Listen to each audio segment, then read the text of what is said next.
നമസ്കാരം. ദില്ലി നിയമസഭാ തെരഞ്ഞെടുപ്പിലെ ബി.ജെ.പിയുടെ വമ്പൻ വിജയമാണ് ഇപ്പോൾ എങ്ങും ചർച്ചാ വിഷയമായിരിക്കുന്നത്.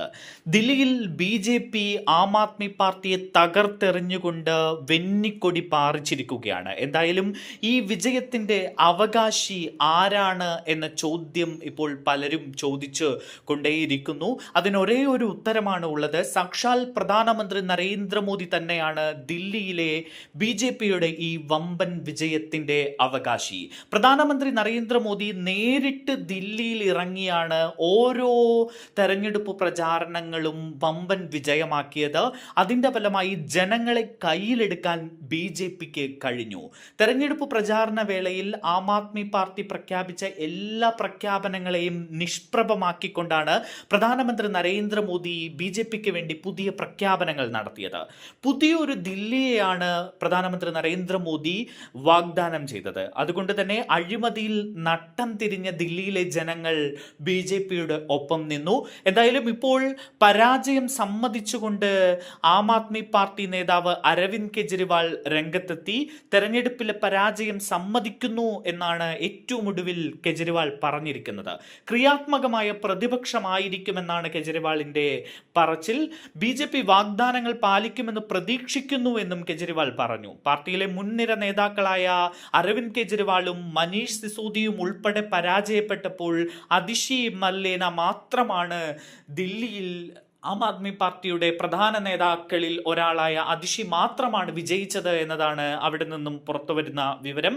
അതേസമയം ദില്ലിയുടെ അധികാരത്തിലേക്ക് ബി.ജെ.പി എത്തുന്നത് 1/4 നൂറ്റാണ്ടുകൾക്ക് ശേഷമാണ് എന്നതും ശ്രദ്ധേയമാണ്.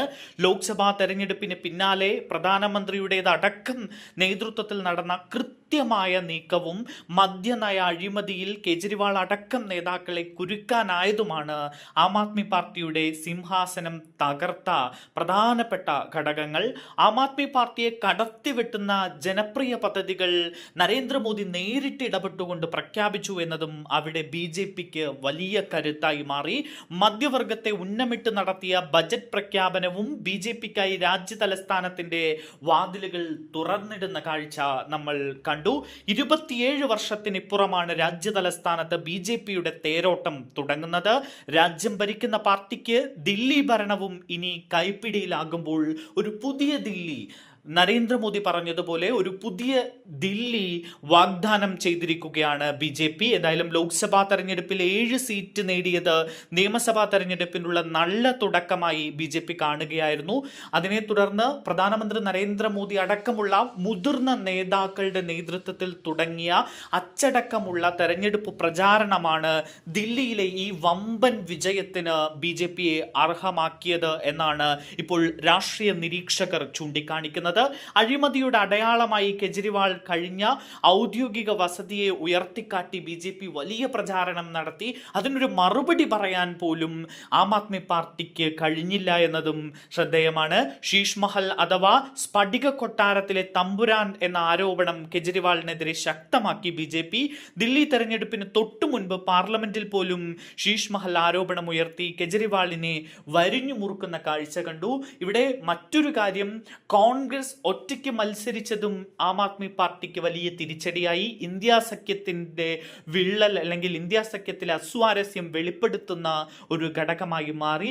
പലയിടത്തും കോൺഗ്രസിലേക്ക് വോട്ടുകൾ മറഞ്ഞു. വലിയ രീതിയിൽ വോട്ട് പിടിക്കാൻ കോൺഗ്രസിന് കഴിഞ്ഞില്ല എങ്കിലും ചില മണ്ഡലങ്ങളിലൊക്കെ ബി.ജെ.പിയുടെ വിജയത്തിന് കോൺഗ്രസ് ഒറ്റയ്ക്ക് മത്സരിച്ചത് സഹായിച്ചു. എന്തായാലും അടിപതറിയിരിക്കുകയാണ് ആം ആദ്മി പാർട്ടി. ദില്ലിയിൽ വിജയക്കൊടി പാറിച്ച് നരേന്ദ്രമോദിയും ബി.ജെ.പിയും അധികാരത്തിലേക്ക് വരുന്നു.